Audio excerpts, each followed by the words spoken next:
I sat down with a salesperson last week who apologized for breaking out her paper and pen and her quote unquote old school approach to selling. I told her how refreshing it was.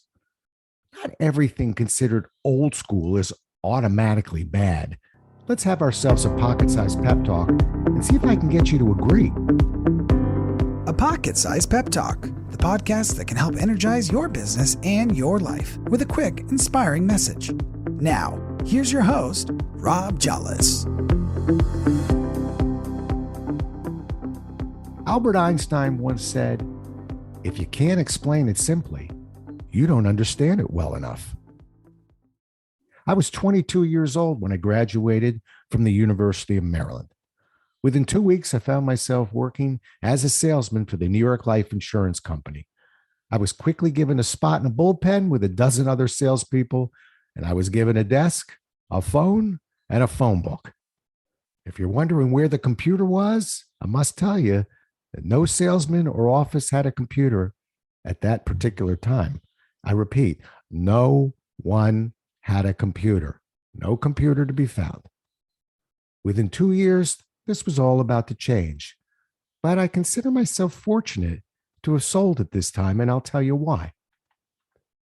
When salespeople in our office prepared to meet with their clients, they did so in a far different way than you might imagine. A typical preparation consisted of packing a rate book to figure out a client's premium, and an application to write the policy on, and a nice, clean yellow pad of paper. If by chance a client wanted an illustration of future dividend projections or cash values, known as a policy illustration, you went to the general office for their assistance. You provided the administrative people with ages and names, and the information was phoned to New York, and you waited.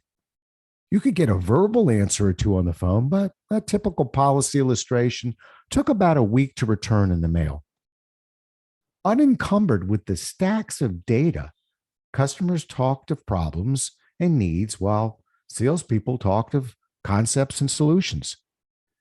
In those next few moments, something occurred that has since become, rare. People sold, and they sold based on who they were, not how computer literate they were. To me, it was tragic to see so many of our most talented and tenured salespeople become casualties during the computer revolution of the early 80s. Many from this generation of sales veterans had 10 times the product knowledge of their competition. They had experience and business savvy that was light years ahead of those they were competing with. What they did not have were pages and pages of illustrations with projected dividend options and multiple cash values based on projected interest rates. They could not quickly manipulate an interest rate or payment amount. Then again, most of them would not have, even if they had the knowledge. It just was not how they conducted business. They were the true heroes of the selling profession. And when the computers came in, a generation of tremendous sales professionals was lost. They became obsolete overnight and, unwilling to change their ways, quietly faded away.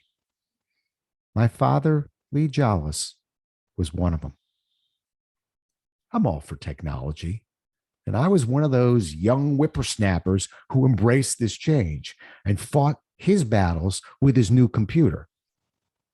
In retrospect, it diminished my selling abilities and contributed to making me more of a computing machine that made more eye contact with his screen than his client.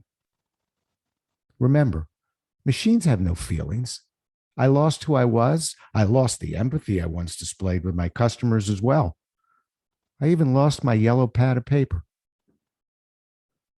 When it comes to change, I don't want to sound like the old man standing in front of his house shouting, "Get off my lawn."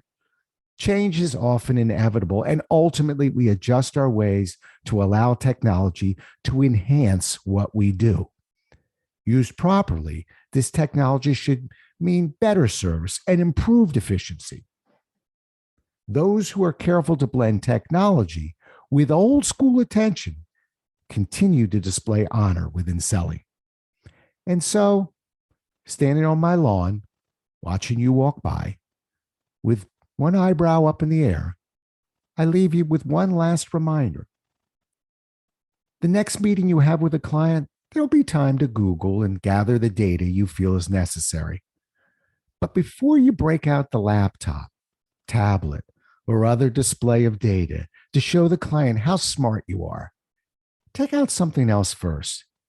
Take out your yellow pad of paper and listen without the distraction of the computer screen. Your reward will be the connection you make with the client and the trust you will be building by having a true conversation. Thanks so much for listening. If you enjoyed today's show, please rate and recommend it on iTunes, Outcast, or wherever you get your podcasts. You can also get more information on this show and Rob at jollis.com.